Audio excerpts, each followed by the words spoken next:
এমন কি কিভাবে ফাঁদ দিত এটা আল্লাহ শিখাইছে। ফাঁদ ফাঁদ ফাঁদ বুঝো না? বায়ু বায়ু বাংলা কথা কয়ে লিছি ফাঁদ দেওয়ান। কিভাবে ফাঁদ দিতা এটাও শরীয়তে নিয়ম দেওয়া আছে। ফাঁদও কয়েক প্রকার, ফাঁদ 4 প্রকার। করতাম না ফাঁদের তফসির, ফাঁদের তফসির করাইস না আমারে। তফসিরও জানা লাইন আছে, ফাঁদ তফসিরও জানা লাইন।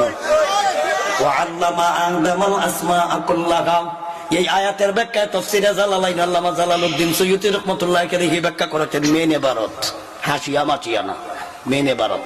ওয়াল্লামা আদামাল আসমাআ কুল্লাহা হাত্তাল কাসওয়াতা ওয়াল ফাসআতা ওয়াল ফুসাইলাতা ওয়াল মিদরাকাতা। ফাদের তফসির, এর তফসির কি?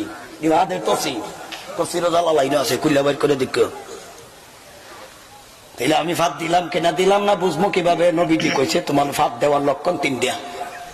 কয়টা? এই ফাঁদের তফসির লাগাই দিছে আমাদের কোরআনের তফসির বাদ দিয়া। ফাঁদ দিছে কিনা দিছে না বুঝবো কিভাবে? 3টা। কয়টা? 1 নাম্বার আওয়াজ পাইলে বোঝা গেল দিছে, এটা একটা আওয়াজ আছে। 1 নাম্বার হইলো আওয়াজ। 2 নম্বর হইলো গন্ধ। 2 নম্বর কি? গন্ধ। এটা নবীজির কথা, এটা হাদিসও আছে, সামাইলে তিরমিজিত আছে। বেটা ফাঁদ যদি শিখতে চাস্তে সামাইলে তিরমিজি জানিস ফাঁদ দিতে কেমনে। 1 নম্বর হইলো আওয়াজ পাইলে, 2 নম্বর গন্ধ হইলে। এমনও আওয়াজ আছে হুজুর, এমনও ফাঁদ আছে আওয়াজও নাই গন্ধও নাই। এ যে ফাঁদ দিছে বুঝতো কেমনে?